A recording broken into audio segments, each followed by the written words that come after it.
A king's servant used to say this in all circumstances. "My sire, whatever God does for us is good, so do not worry. He doesn't make mistakes." One day, this king and the servant went for hunting. After a fight with an animal, the servant killed it.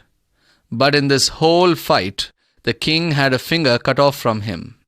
The king got angry and said to the servant, "If you say God does everything for good, then why did I lose my finger?"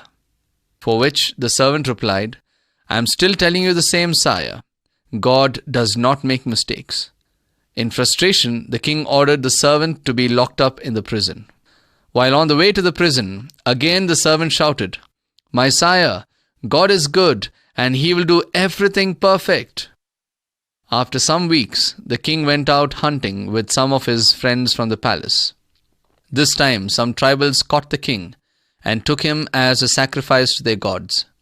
While binding the king, they found that he was missing a finger and refused to give him as a sacrifice, as they wanted a pure, full form of a human.